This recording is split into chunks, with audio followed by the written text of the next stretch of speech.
segundo. 2, 1. Gonna have to roll again because I couldn't hear you.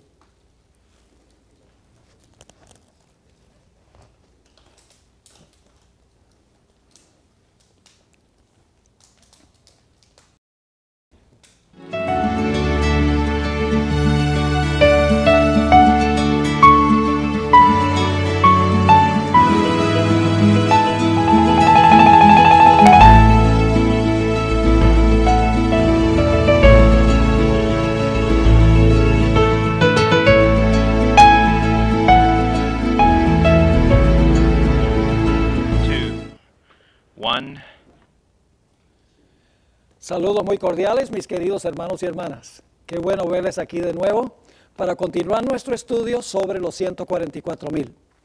Creo que sería apropiado, antes de comenzar, implorar la presencia del Señor, como siempre hacemos cuando empezamos una jornada. Así que oremos juntos. Padre Celestial, venimos ante tu trono agradeciéndote por el privilegio de estar aquí. Pedimos, Señor, la presencia de tu Espíritu Santo. Manténnos despiertos. Ayúdanos, Señor, a prestar atención a toda palabra que sale de tu boca. Gracias por escuchar nuestra oración, pues te lo pedimos en el nombre de Jesús. Amén. Una de las preguntas que siempre surge cuando se estudia el tema de los 144,000 es ¿cuándo vivirá este grupo? Así que lo primero que queremos mirar en la página 94 del sílabo, queremos mirar ¿cuándo este grupo va a vivir sobre la tierra? Algunas personas creen que ellos murieron, son mártires del pasado, son personas que van a ser martirizadas en el futuro. Necesitamos ver qué es lo que enseña la Sagrada Escritura. En primer lugar, aún antes de empezar en la página 94, quiero regresar a la última parte de la página 90, a donde tenemos esta cita del Espíritu de Profecía, a donde ella está hablando de Enoc. Y quiero que noten que ella dice que Enoc es un símbolo de los que van a vivir al final de la historia. Y usa la misma terminología que usa el apóstol Pablo en 1 de Tesalonicenses, el capítulo 4. Dice allí, fue trasladado al cielo gracias a su fiel obediencia a Dios. De esa misma manera serán trasladados los fieles que estén vivos y queden. ¿Recuerdan que eso es muy parecido a 1 Tesalonicenses 4? Es más, la hermana White escribió esto en inglés. Y en inglés las palabras son idénticas, donde dice, nosotros los que vivimos y quedamos hasta la venida del Señor. Es decir, esa cita nos indica que los 144,000 son los que van a estar vivos cuando el Señor Jesucristo regrese. Aquellos a los cuales se refirió Pablo, los que vivan y los que queden. Ahora sí, vamos a la página 94, y vamos a analizar un poquito más detenidamente cuándo va a vivir este grupo. Y vamos a seguir más o menos de cerca como está escrito aquí en el sílabo, porque todo el material, toda la información está aquí en su orden apropiado.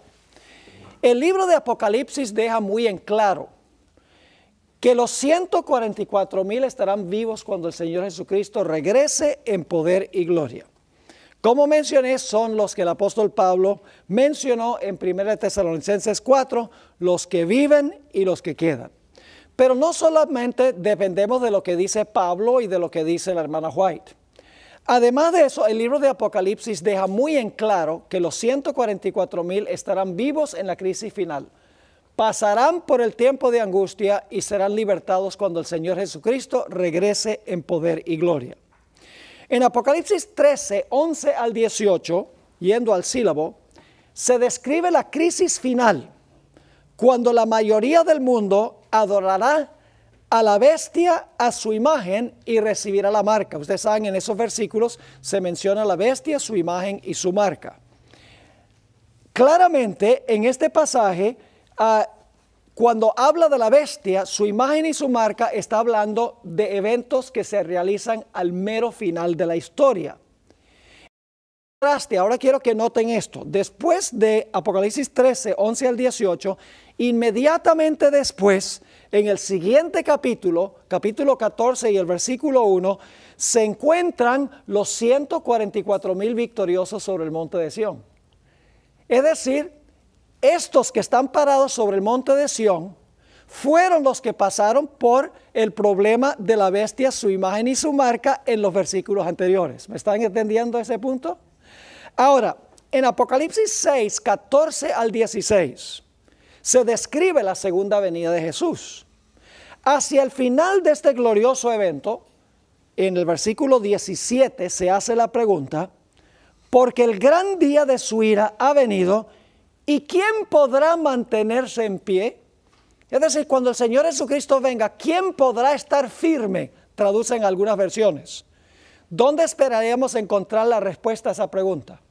En el siguiente capítulo. ¿Y qué encuentra uno en el siguiente capítulo, el siguiente versículo, Apocalipsis 7 y el versículo 1? Está el sellamiento de los 144,000.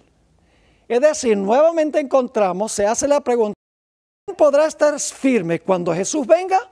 La respuesta es los 144,000 que fueron sellados antes que Cristo viniera.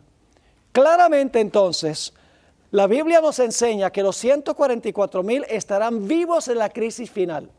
Pasarán por el tiempo de angustia y cuando venga estarán firmes en el Señor. Elena White afirma con certeza que los 144,000 son trasladados al cielo de entre los vivos. Ustedes pueden leer eso en El Conflicto de los Siglos, páginas 706 y 707. Dice allí que son trasladados al cielo de entre los vivos. El Espíritu de Profecía es absolutamente claro en cuanto a ese punto. Pero ahora queremos notar algo muy interesante. El paralelo entre la experiencia de Israel en el Éxodo y la experiencia del pueblo de Dios al final de la historia indica también que los 144,000 estarán vivos durante el derramamiento de las últimas 3 plagas del libro de Apocalipsis. Lo que queremos hacer en los próximos minutos, no solo de este periodo, sino del siguiente periodo, es analizar con cuidado la experiencia de Israel a orillas del Mar Rojo con la experiencia por la que pasará el pueblo de Dios al final de la historia. Ahora, quiero comenzar leyendo al pie de la página 94, Apocalipsis 15 y el versículo 2 y 3. Estos versículos son muy interesantes. Está hablando de los 144,000, aunque no se menciona el número, se sabe que es el mismo grupo por las características. Dice allí, y cantan el cántico de Moisés, siervo de Dios, y el cántico del Cordero diciendo, grandes y maravillosas son tus obras, Señor Dios Todopoderoso. Justos y verdaderos son tus caminos, Rey de los santos. Ahora, por varios años yo leía estos versículos y estaba medio perplejo, porque decía, ¿qué tiene que ver Moisés con la liberación final? Porque van a cantar el cántico de Moisés y del Cordero. Digo, bueno, del Cordero puedo entender, porque el Cordero los va a librar. Pero ¿qué tiene que ver Moisés con la liberación final de Dios? Y me preguntaba. Pero luego me di cuenta que la razón por la cual habla del cántico de Moisés y del Cordero es porque lo que sucedió en los días de Moisés a nivel local y a nivel literal va a repetirse al final de la historia a nivel global y espiritual o simbólico con el pueblo de Dios. Lo que era local y lo que era literal, al final de la historia se va a repetir de nuevo, pero en forma espiritual y en forma global. Ahora, para entender lo que vamos a estudiar, necesitamos trazar ciertos principios de interpretación. Se encuentran en la página 95 del sílabo. Tengo aquí 6 principios que necesitamos aplicar a nuestro estudio. Principio número 1. Cristo es el tema central de toda la Escritura. No solo, escuchen bien, no solo libra a su pueblo del virus mortal del pecado, sino que también los librará de la muerte física en el tiempo de angustia. Cristo es el héroe de las profecías, tanto las profecías que indican que nos iba a librar del problema espiritual del pecado, como la liberación que va a hacer cuando esté el decreto de muerte y el pueblo de Dios esté por ser. Cristo va a intervenir para librar literalmente de la muerte a su pueblo. Así que Cristo es el tema central de las profecías. Segundo principio, al igual que la octava en la música, ¿saben lo que es una octava en la música? Do, re, mi, fa, sol, la, si, do. ¿Ve? Ambos son, pero el do de arriba es más alto. Al igual que la octava en la música, la historia se repite, pero se repite a escala mayor o a un nivel más alto. Ustedes pueden leer los textos. La historia es una profecía. La hermana White escribió: estudiad el Apocalipsis en relación con Daniel, porque la historia será repetida. Es decir, la historia del Éxodo se va a repetir en el futuro. Y los que han visto la serie Descubriendo los Misterios de Génesis, han visto cómo todas las historias de Génesis son profecías. No son solamente historias, son tipos o ilustraciones de cumplimientos mucho mayores en el futuro. Ahora, el principio número 3. Todos los libros de la Biblia se encuentran y hallan su máxima explicación en el libro de Apocalipsis. Hay más de 1000 referencias, y por referencias quiero decir palabras, frases, conceptos y párrafos que vienen del Antiguo Testamento. Más de 1000 referencias al Antiguo Testamento. La hermana White afirmó en Hechos de los Apóstoles, página 467, en el Apocalipsis, todos los libros de la Biblia se encuentran y terminan. Es decir, el libro de Apocalipsis es un compendio de todas las historias de la Biblia, tienen una relación con el libro de Apocalipsis, incluyendo la historia del éxodo de Israel de Egipto. Principio número 4. Aquello que se cumplió local y literalmente en el Antiguo Testamento se cumplirá en un sentido mundial y espiritual en el Nuevo. La liberación del Israel literal, de Egipto literal, representa la liberación mayor de un Israel espiritual a nivel mundial. ¿Están entendiendo el principio? Muy, muy importante este principio. Porque los evangélicos o los pentecostales creen que las profecías del Antiguo Testamento se van a cumplir con el Israel literal allá en el Medio Oriente. Ellos creen eso. No entienden la ley de la tipología, que lo que se aplicó al Israel literal en una localidad geográfica literal, en realidad era una ilustración, una miniatura, como el santuario era una miniatura de algo mucho más grande, de algo mucho mayor, que tiene que ver con toda la raza humana en todo el planeta Tierra. Principio número 5. El Israel de Dios hoy no lo encontramos en el Medio Oriente. La palabra Israel en las profecías, cuando se usa, debe comprenderse espiritual y globalmente. Y se aplica a los que han recibido a Cristo Jesús como Salvador personal. Si tenemos tiempo, vamos a analizar un poco más extensamente este principio, porque es vital para entender las profecías. Ahora, sigue diciendo, todas las promesas que Dios le hizo al Israel literal y local, le pertenecen hoy al Israel espiritual y mundial. Es decir, las historias que se cumplieron localmente y con el Israel literal tienen una aplicación mucho más grande en el futuro. Esta mañana en mi sermón yo estaba mencionando la historia de Daniel, el capítulo 3. Nabucodonosor, quien por un tiempo se comportó como una bestia, levantó una imagen. Mandó a todos a adorar a la imagen, y cualquiera que no adorara a la imagen debía ser muerto. Ese es el trasfondo de lo que tenemos en Apocalipsis. Solo que la bestia no es un personaje, la bestia es un sistema global y espiritual.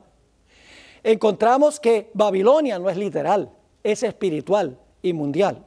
La imagen no es una estatua literal, representa algo que levanta la bestia, el sistema, un reflejo de un sistema.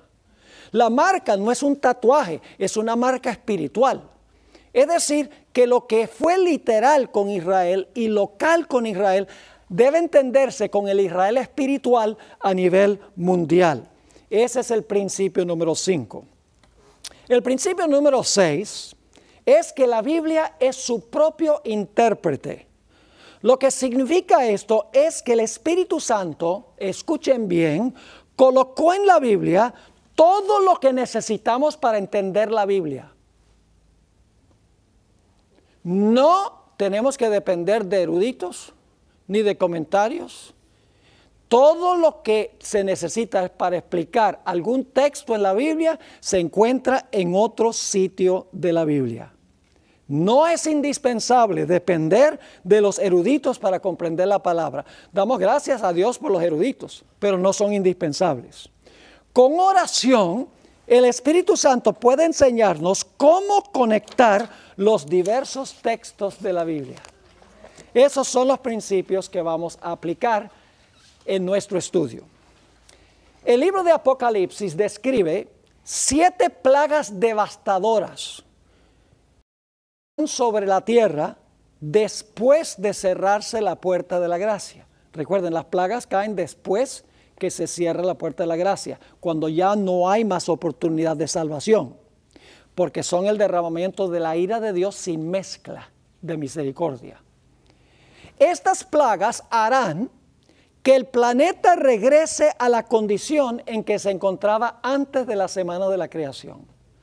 Regresará la tierra a una condición desordenada y vacía y sin luz, según el libro de Jeremías, el capítulo 4 y el versículo 19 al 27. En este estudio vamos a enfocarnos especialmente en las 3 últimas plagas de las 7. Ese va a ser nuestro enfoque de estudio. Y vamos a mirar estas 3 últimas plagas desde 3 diferentes perspectivas. Vamos a estudiar el periodo de las últimas 3 plagas desde la perspectiva del libro de Apocalipsis, el capítulo 16 y el versículo 10 al 21. La segunda perspectiva que vamos a mirar es la historia del éxodo de Israel en el libro de Éxodo, el capítulo 14 y el capítulo 15. Y la tercera perspectiva paralela que vamos a estudiar es lo que dice el conflicto de los siglos, página 693 a la página 696. 3 relatos paralelos: Apocalipsis 16, Éxodo 14 y 15, y finalmente lo que dice el espíritu de profecía. Ahora, lamentablemente, al mirar la primera perspectiva, no podemos analizar todo el material que tiene que ver con los eventos preliminares. Ustedes notarán aquí en la página 96 que dice eventos preliminares, es decir, eventos que vienen antes de las últimas 3 plagas. Yo las voy a repasar rápidamente y voy a mencionar los versículos. No los podemos leer por la premura del tiempo, pero ahí están en el sílabo. Escrito está.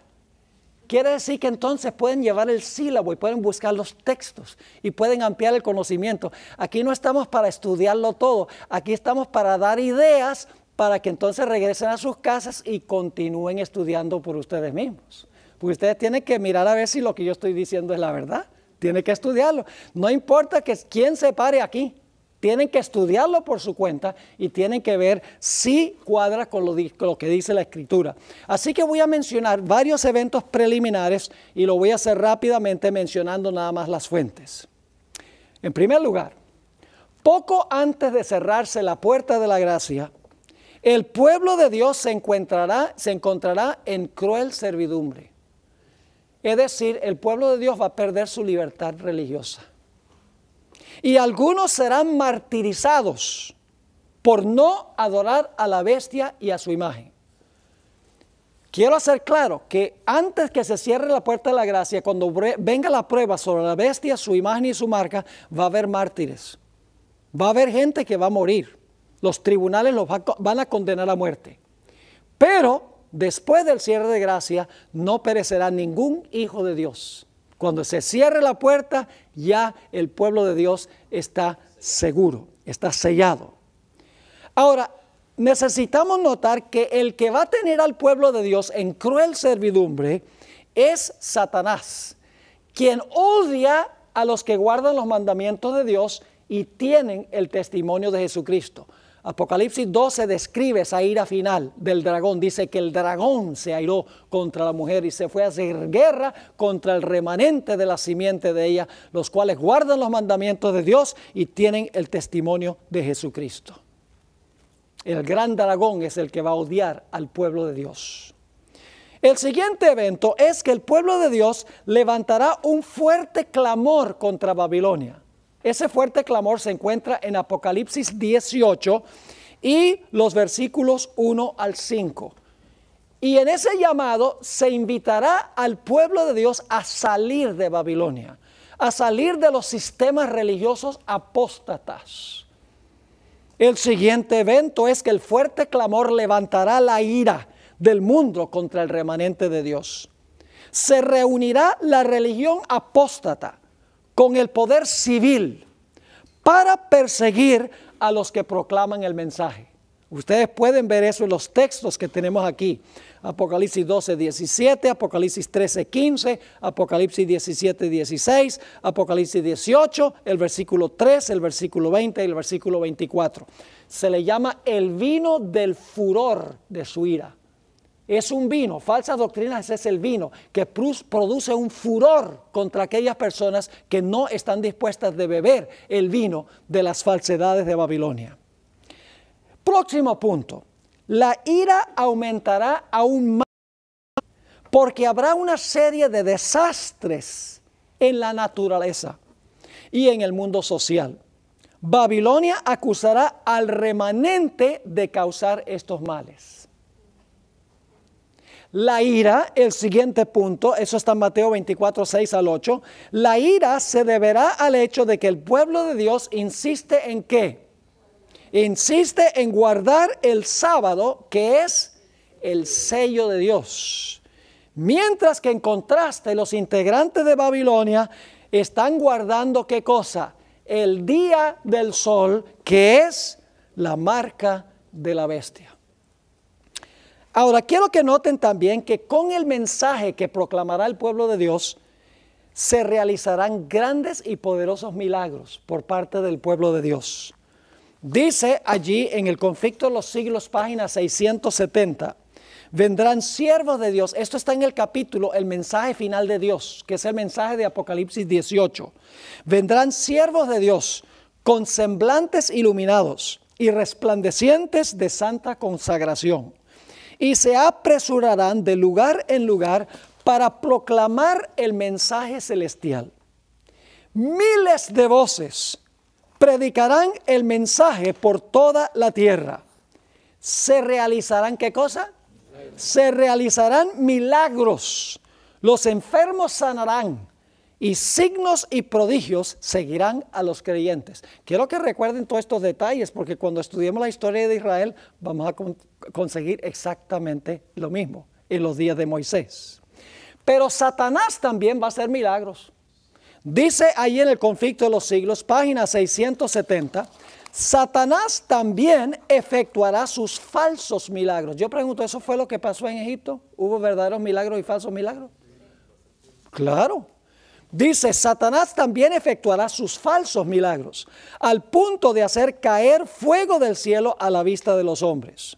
Es así como los habitantes de la tierra tendrán que decidirse en pro o en contra de la verdad. El siguiente punto es que las plagas y las calamidades, esto es antes del tiempo de angustia, antes del cierre de la gracia, las plagas y las calamidades tendrán el propósito de llevar a los integrantes de Babilonia al arrepentimiento, pero ocurrirá lo contrario. Se enfurecerán cada vez más y no se arrepentirán.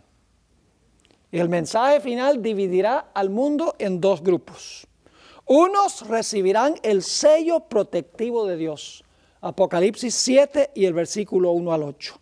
Los otros recibirán la marca de protección de la bestia, que se menciona en Apocalipsis 13 y el versículo 11 al versículo 18. Y ustedes dicen, pastor, ¿la marca de la bestia es una marca de protección? Sí, porque si usted tiene la marca de la bestia no lo van a matar. Es una marca de protección. Como pasó con Caín. Caín tiene una marca para que no lo mataran. Pero ¿qué prefieren ustedes? ¿Tener el sello de Dios y que Dios los proteja o que los proteja la bestia? Yo prefiero que me proteja Dios. Así que va a haber dos marcas de protección. Dios dice, si tú tienes mi sello, yo te voy a proteger. Si vas a sufrir, proteger, no vas a morir. La bestia dice, yo te protejo también. Y no vas a pasar hambre, vas a poder comprar y vender. Y además de eso, no te van a matar. Y la gente tendrá que decidir si tener la protección de su vida ahora o tener la protección de su vida eterna.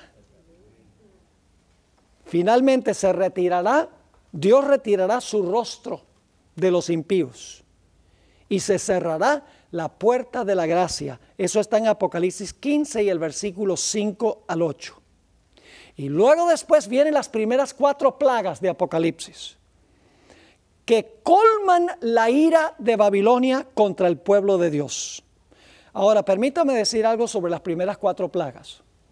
Durante las primeras 4 plagas, la existencia del pueblo de Dios estará en peligro. Son plagas que cuando caen, los impíos por cada plaga se van a enfurecer más en contra del pueblo de Dios. Van a decir, estos son los que están causando estas plagas. Y cuando llega el momento de la 4ª plaga, que es cuando el sol quema toda la vegetación de la tierra y los hombres mueren del calor, los impíos van a decir, se acabó, hay que acabar con esta gente. Y en una noche van a ejecutar el decreto de muerte en contra del pueblo de Dios. Así que las primeras 4 plagas de Apocalipsis, yo les llamo plagas de peligro. Las últimas 3 plagas vamos a encontrar que son plagas de liberación. El pueblo de Dios durante las últimas 3 plagas ya no está en peligro. Están en peligro durante las primeras 4 plagas de Apocalipsis. Así que vamos a analizar en el libro de Apocalipsis las últimas 3 plagas. ¿Les quedó claro la secuencia de todos los eventos? Lo hicimos rápido. Ahí está la documentación en el sílabo. Los que están viendo estas presentaciones en DVD o en televisión, pues busquen el sílabo, consiguen el sílabo, que tiene mucho más material que lo que podemos cubrir aquí en la clase. Así que ahora llegamos al momento de la 5ª plaga. La existencia del pueblo de Dios está en peligro. Las primeras 4 plagas han llenado la copa de la ira de los impíos contra el pueblo de Dios.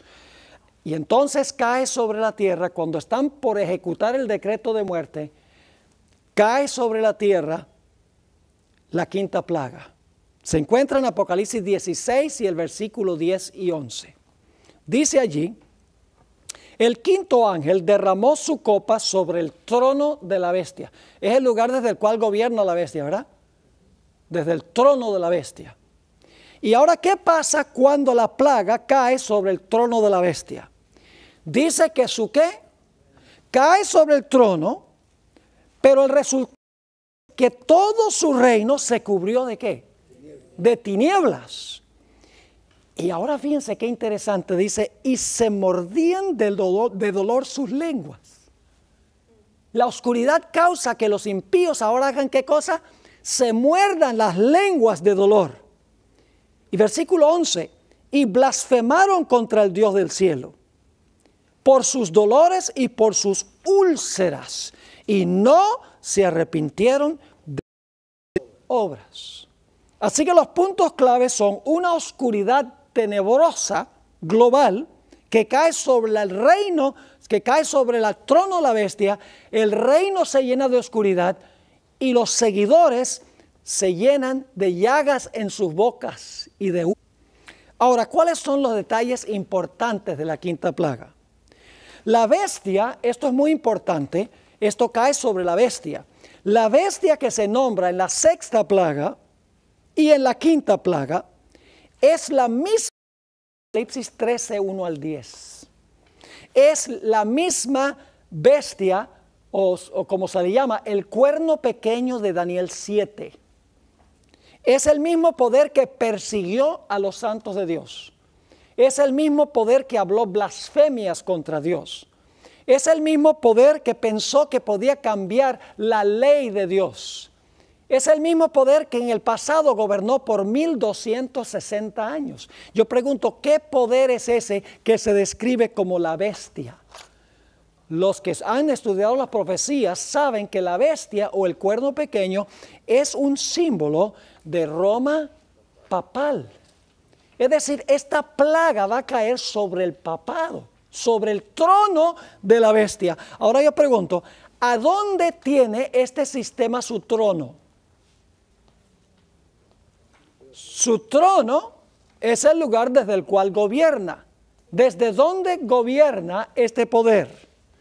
Gobierna desde el Vaticano, que se encuentra en la antigua ciudad de Roma. Pero ¿cuál es su reino? Ahora sabemos que la plaga cae sobre la sede, sobre el trono de la bestia. Y sabemos que la bestia, su trono, reside allá en Roma, en el Vaticano. Pero la pregunta clave es, ¿cuál es su reino? Vamos a anotar varios versículos. Apocalipsis 13 y el versículo 3. Dice en Apocalipsis 13 y el versículo 3, hablando de esta misma bestia, y vi una de sus cabezas como herida de muerte, pero su herida mortal fue sanada, y se maravilló todo Cuba, se maravilló que toda la tierra en pos de la bestia. ¿Sobre quiénes gobierna la bestia? Sobre toda la tierra, dice aquí. Su reino es ¿qué? Global. Las tinieblas entonces van a ser ¿qué?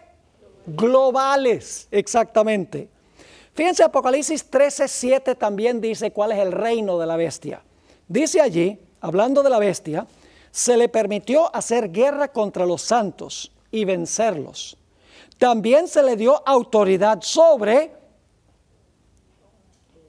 gobierna desde su trono y tiene autoridad sobre ¿quiénes? ¿Cuál es su reino? Sobre toda tribu, pueblo, lengua y nación. Pregunta, ¿su reino es global? ¿La oscuridad es global? ¿Cómo no? Apocalipsis 17, 1 y 2. Aquí la bestia se presenta bajo el símbolo de una ramera. Es decir, la ramera y la bestia y el cuerno pequeño, el hombre de pecado, la abominación del norte. Todo eso son descripciones del mismo sistema. En Apocalipsis 17 se le presenta como la ramera, una iglesia apóstata, porque una mujer en la profecía representa una iglesia, una mujer ramera representa una iglesia apóstata.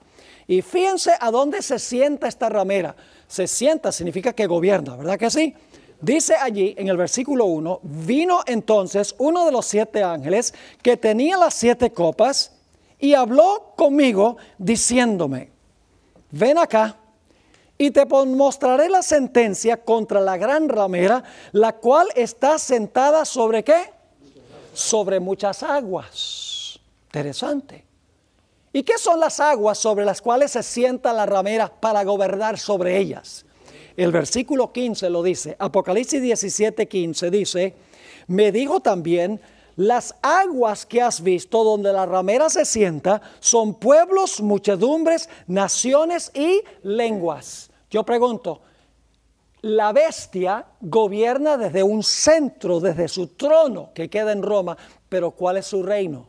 Su reino es global.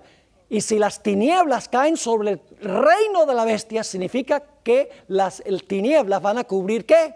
Todo la tierra, como señal de que la plaga ha caído sobre la sede desde donde gobierna la bestia. Ahora, notamos también que cuando las tinieblas caen sobre el reino de la bestia, los integrantes del reino se muerden sus lenguas de dolor. Y ahora vamos a leer un texto de donde viene esa idea de Apocalipsis, en Zacarías 14, a donde nos dice que no solamente se muerden las lenguas de dolor, sino que de repente entre ellos impera un pánico. Vamos a leer allí Zacarías 14, 12 y 13. Es un pánico que lleva a todos esos individuos a empezar a matarse los unos a los otros. Fíjense lo que dice Zacarías 14, 12 y 13. Y esta será la plaga con que herirá Jehová a todos los pueblos que pelearon contra Jerusalén. ¿Qué es Jerusalén hoy? Recuerden el principio. Jerusalén hoy no es esa ciudad en el Medio Oriente. Jerusalén es donde vive el pueblo de Dios. ¿Y a dónde está el pueblo de Dios hoy? En todo el mundo. Jerusalén es mundial, porque es espiritual, no es la ciudad literal. Jesús le dijo a la samaritana, le dijo, no, la gente no va a venir a adorar ni en este lugar ni en Jerusalén. Porque hoy en día Israel es a donde hay 2 o 3 reunidos en el nombre de Jesús. Jerusalén es la iglesia de Cristo en todo el mundo. Así que dice, y esta será la plaga con que herirá Jehová a todos los pueblos que pelearon contra Jerusalén. La carne de ellos se corromperá estando ellos sobre sus pies. Y se consumirán en las cuencas de sus ojos y la lengua se les deshará en su boca. De ahí es que viene el lenguaje de la quinta plaga. Pero no termina allí, porque sigue diciendo, y acontecerá en aquel día que habrá entre ellos gran ¿qué? Pánico, enviado por Jehová, y trabará cada uno de la mano de su compañero y levantará su mano contra la mano de su compañero. Antes iban a levantar su mano en contra del pueblo de Dios, en contra de Jerusalén. Pero ahora Dios manda un pánico y en vez de eso empiezan a matarse los unos a los otros. ¿Está quedando claro el panorama? Ahora, todo esto es vital. Aquellos sobre los cuales cae esta plaga están más allá del arrepentimiento. Porque el texto dice, no quisieron arrepentirse de pecados. Es decir, la puerta de la gracia para este tiempo. Ahora vamos a la sexta plaga. Después de la oscuridad, cuando se empiezan a morder las lenguas de dolor, dice que van a empezar a matarse los unos a los otros. Aquí es que llegamos a la sexta plaga, a donde se explica más ese punto. Ahora, en la sexta plaga hay 2 puntos centrales que quiero recalcar. Número 1, las aguas del Éufrates se secan. Y número 2, el propósito del secamiento de las aguas del Éufrates es para preparar el camino para los reyes que vienen del oriente. Y debo decirles que la palabra oriente no es una buena traducción, porque en el griego hay 2 palabras, anatolé, helio, que significa que vienen de donde se levanta el sol. Ahora usted dice, bueno, ese es el oriente, pero me gusta ser más preciso de acuerdo a lo que dice la Escritura, porque vamos a ver que es importante cuando estudiemos el libro de Éxodo. Es decir, prepara el secamiento de las aguas, prepara el camino para los reyes que vienen del oriente. Vamos a leer Apocalipsis 16 y el versículo 12, donde se describe la plaga. El sexto ángel derramó su copa sobre el gran río Éufrates, y el agua de este se secó. Ahora yo pregunto, la ramera está sentada sobre muchas aguas, ¿verdad? ¿Y el nombre de ella cuál es? Babilonia. Entonces yo pregunto, las aguas sobre las cuales se sentaba Babilonia, ¿cómo se llamaban? ¿Qué río pasaba por Babilonia? El Éufrates. Yo pregunto, ¿puede ser esto el Éufrates literal? No puede ser el Éufrates literal. Y usted dice, ¿por qué no, pastor? Sencillamente porque dice que la ramera se sienta sobre muchas aguas. Las aguas son el Éufrates, pero dice que las aguas son muchedumbres, naciones, lenguas y pueblos. Las aguas son simbólicas. ¿Me están entendiendo el punto? Crucial. Ahora, dice, el sexto ángel derramó su copa sobre el gran río Éufrates y el agua de este se secó. Es decir, la plaga aflige al río Éufrates, sobre el cual se sienta la ramera, que son muchedumbres, naciones, lenguas y pueblos, y dice que el agua se seca. ¿Y con qué propósito se seca el agua? Para preparar, para que estuviese preparado el camino a los reyes del oriente, a los reyes que vienen de donde se levanta el sol. Ahora necesitamos preguntarnos, ¿qué representa el gran río Éufrates? La respuesta es que el río no es literal y local. No es ese río que pasa por Irak, donde está Babilonia literal hoy. El río es simbólico y mundial. Ahora vamos a leer dos pasajes, Isaías 8, 7 y 8 e Isaías 17, 12 y 13. En Isaías 8, 7 y 8 se describe la invasión del rey Sennacherib a la tierra de Israel. Y quiero que noten que esa invasión se compara con la inundación de aguas. Dice en Isaías 8 y el versículo 7, Dios está hablando, he aquí que el Señor hace subir sobre ellos aguas de ríos, impetuosas y muchas. ¿Qué son las aguas impetuosas y muchas? Dice, esto es, ¿qué cosa? Al rey de Israel con todo su poder. ¿Qué representa las aguas de los ríos impetuosas y muchas? Representa el rey que está invadiendo con todo su poder, el cual subirá sobre todos sus ríos y pasará sobre todas sus riberas. ¿Ves? Se está comparando la invasión con la inundación de un río. Y pasando hasta Judá, inundará y pasará adelante y llegará hasta la garganta. Oye, cuando las aguas llegan hasta la garganta está uno cerca de ahogarse. Y luego dice, extendiendo sus alas, llenará la anchura de tu tierra, oh Emanuel. La invasión de un ejército enemigo se compara con la inundación de aguas. Ahora vamos a notar Isaías 17, 12 y 13. ¿Qué representan las aguas según estos versículos? Dice, hay multitud de muchos pueblos que harán ruido como ¿qué cosa? Como estruendo del mar. Entonces los muchos pueblos hacen estruendo como ¿qué? Como el mar. Y luego dice, y murmullo de naciones que harán alboroto como bramido de muchas aguas. Los pueblos harán estrépito como de ruido de muchas aguas. ¿Se están dando cuenta que las aguas representan qué cosa? Los pueblos, muchos pueblos, murmullo de naciones son representados por las aguas.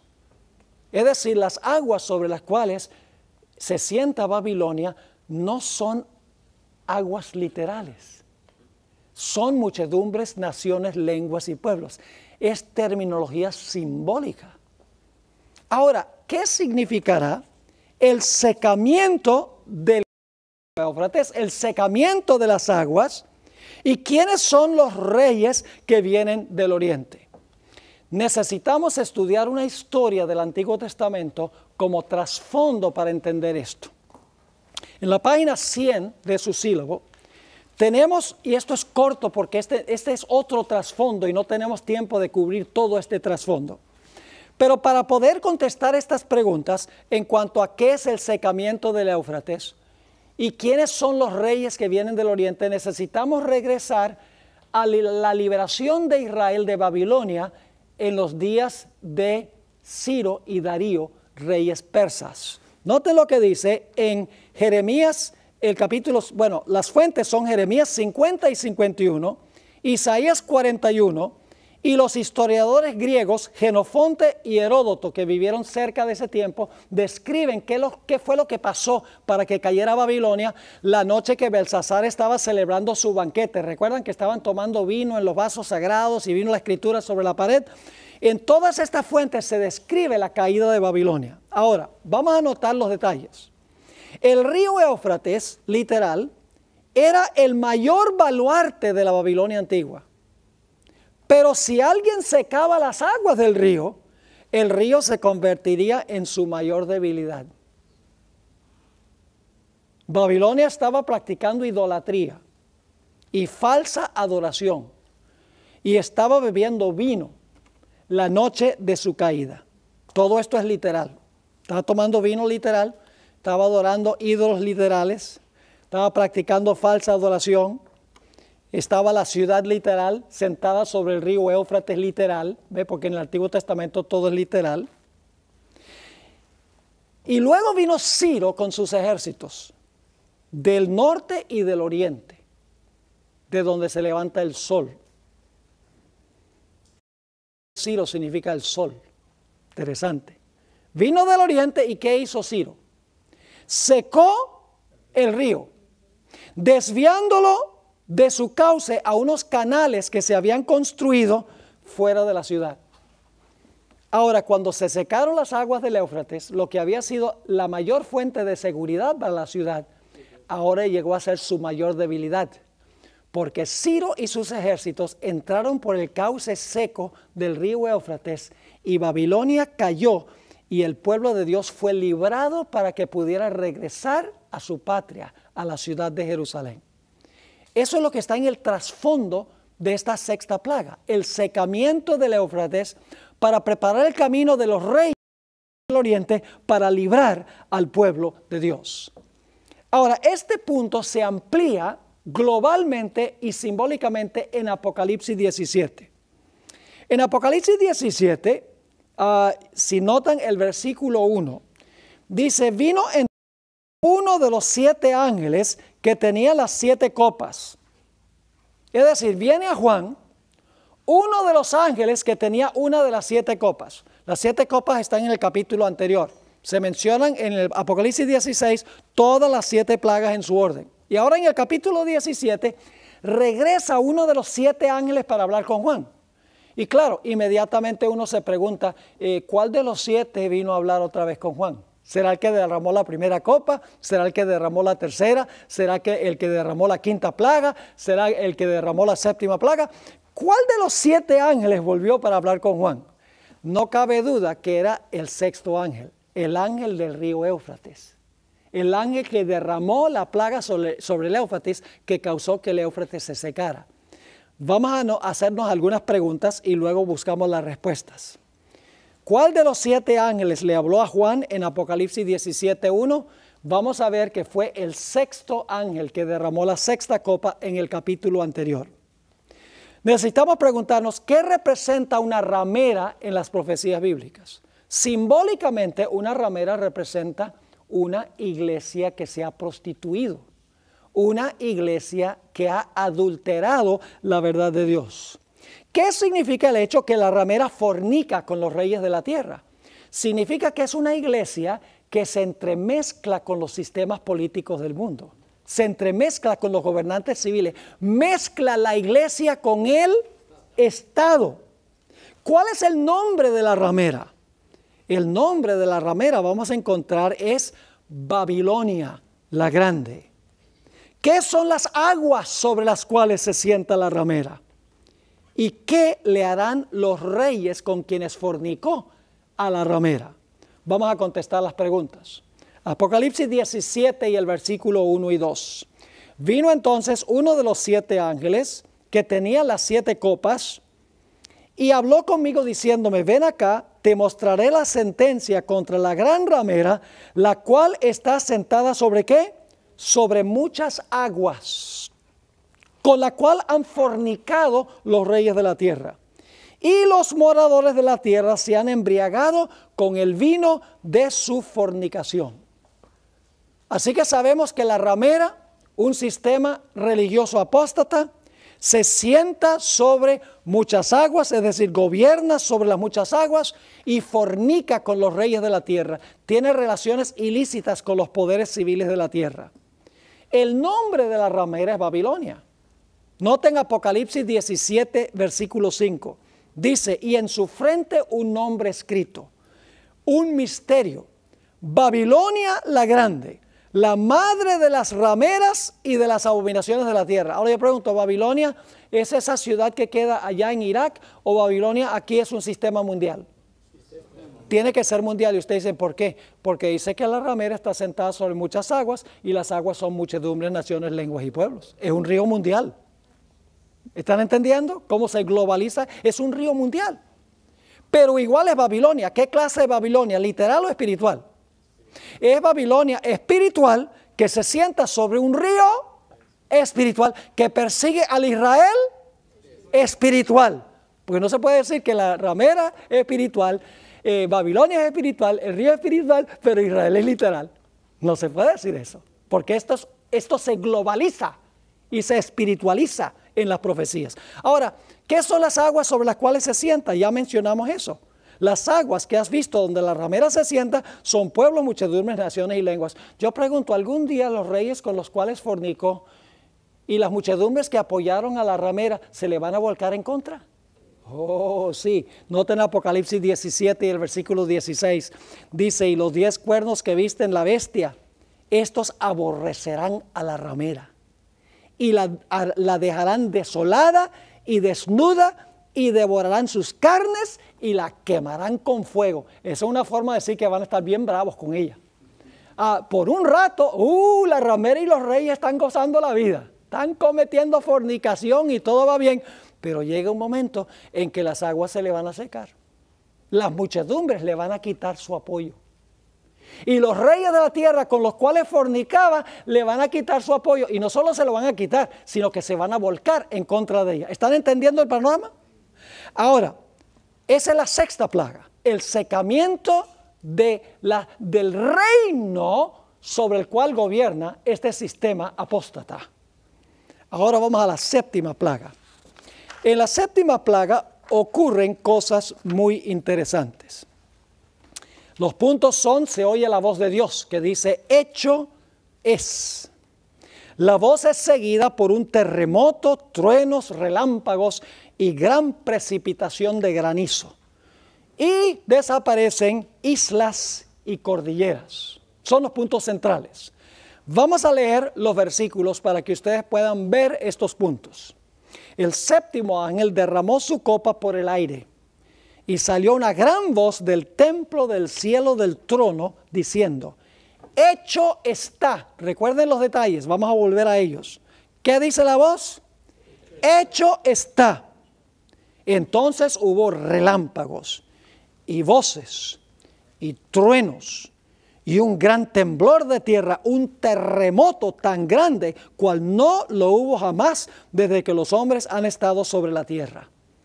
Y la ciudad grande, es decir, Babilonia, fue dividida en 3 partes, y las ciudades de las naciones cayeron.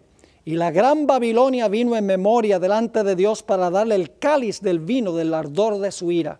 Y escuchen, y toda isla huyó, y los montes no fueron hallados. Recuerden estos detalles. Cuando hablemos del espíritu de profecía vamos a volver a ellos. Sigue diciendo, y cayó del cielo sobre los hombres un enorme granizo, como del peso de un talento. Y los hombres blasfemaron contra Dios por la plaga del granizo, porque su plaga fue sobremanera grande. ¿Les quedó claro el panorama de las últimas 3 plagas? Ahora vamos a nuestra segunda perspectiva. Tenemos nada más 6 minutos, pero vamos a aprovecharlos. Hay que aprovechar cada instante que están aquí, porque ustedes pagaron para estar aquí. Entonces no les quiero robar de la cuota tan grande que pagaron para estar aquí. Perspectiva número 2. El trasfondo de Éxodo 14 y 15. Queda claro que la caída de Babilonia en los días del rey Belsasar está en el trasfondo de la quinta, sexta y séptima plaga. Pero quiero sugerir que hay otra historia del Antiguo Testamento que también ilustra este periodo histórico, el éxodo de Israel de Egipto. Ese trasfondo hay que entenderlo también, no solo el trasfondo de cuando Ciro vino, secó el río y cayó Babilonia para que el pueblo de Dios pudiera volver otra vez a Jerusalén, a su patria. Hay otro trasfondo que es el éxodo de Israel de Egipto. Ahora necesitamos mirar algunos eventos preliminares al periodo que es paralelo a la plaga número 5, 6 y 7. Así que vamos a cubrir rápidamente esto porque yo sé que ustedes han leído esta historia. En primer lugar, Israel estaba en cruel servidumbre en Egipto, ¿correcto? Eran esclavos. ¿Eso va a pasar al final de la historia también? ¿Quién era el que tenía a Israel esclavo? En Ezequiel 29:3 se le llama Faraón, el gran dragón. ¿Quién tiene cautivo al final de la historia del pueblo de Dios? El gran dragón. Dios trajo un último fuerte clamor a la civilización egipcia. ¿Por medio de quién? De Moisés, su vocero. Y el mensaje de Moisés fue, así dice Jehová, deja ir a mi pueblo. Es un llamado para el pueblo de Dios, ¿a qué? A salir de Egipto. Ese llamado se hace en Apocalipsis también. Salid de ella, pueblo mío. ¿Cómo no? Ahora, ustedes recuerdan que Moisés dijo, mire, yo no tengo palabras. En Éxodo 4 y versículos 11 y 12, yo no sé hablar. Dice, bueno, ¿y qué tú crees? Dios no te puede dar las palabras para hablar. Yo te voy a dar las palabras para hablar. Cuando se proclama el fuerte clamor, ¿quién va a darle las palabras al pueblo de Dios? Ustedes pueden leer ahí en Marcos 13 y en Lucas 21. Dice que cuando venga ese momento, no te preocupes por lo que vas a decir. Porque no vas a tener tú que hablar. El Espíritu Santo te dará las palabras para hablar en ese tiempo. Tremendo paralelo. Ahora, junto con el mensaje que dio Moisés, Moisés hizo poderosos milagros, ¿sí o no? Poderosos milagros. Pero yo pregunto, ¿Satanás también hizo falsos milagros? Oh, claro que hizo falsos milagros. Las plagas que cayeron sobre Egipto tenían la intención de llevarlos al arrepentimiento, pero lo que hicieron fue ¿qué? Enfurecerlos cada vez más contra el pueblo de Dios, y llegaron a concebir que los culpables de las plagas eran ¿quiénes? Eran los que pertenecían al pueblo de Dios. Culparon al pueblo de Dios de estar causando la ruina nacional. Los egipcios veneraban al dios Sol. Se le conoce con diferentes nombres: Osiris, Re, Atón. Varios diferentes nombres se le da al dios Sol, pero en todas las ilustraciones que encontramos en la civilización egipcia, ellos adoraban al dios Sol. Ahora, lo interesante es que el cautiverio de Israel se volvió más difícil cuando procuraron guardar el sábado. El Espíritu de Profecía nos dice que cuando Moisés entró y le dijo a Faraón, así dice Jehová, deja ir a mi pueblo para que puedan celebrar una fiesta en el desierto. Esa fiesta, y era 3 días, esa fiesta en realidad Moisés estaba diciendo, deja ir al pueblo para que guarde el sábado. Lo voy a leer en un momento. ¿Y qué sucedió cuando el pueblo procuró guardar el sábado? Cuando se hizo el llamado para guardar el sábado, la servidumbre se convirtió en algo peor. Fíjense esta cita, Patriarcas y Profetas, página 263. En su servidumbre los israelitas habían perdido hasta cierto punto el conocimiento de la ley de Dios y se habían apartado de sus preceptos. El sábado había sido despreciado por la generalidad ahora se escuchen, y las exigencias de los comisarios de tributo habían hecho imposible su observancia. Pero Moisés había mostrado a su pueblo que la obediencia a Dios era la primera condición para su liberación, y los esfuerzos hechos para restaurar la observancia del sábado habían llegado a los oídos de sus opresores. Por querer observar el sábado, la opresión llegó a ser peor. Yo pregunto, ¿hubo un sellamiento antes de que vino la destrucción? Las casas fueron selladas con un sello de protección. Y luego Moisés le dice a Faraón, no verás más mi rostro. Y Faraón dice, qué bueno que no voy a ver tu rostro. En la Biblia, retirar el rostro significa cerrarse la puerta de la oportunidad. Cuando Dios quita su rostro, se acaba la misericordia. Y luego entonces encontramos que la ira de Faraón alcanza su apogeo. Y entonces se van a realizar los eventos que son paralelos a la 5ª, 6ª y 7ª plaga. Los eventos preliminares son iguales y los eventos que siguen son iguales también.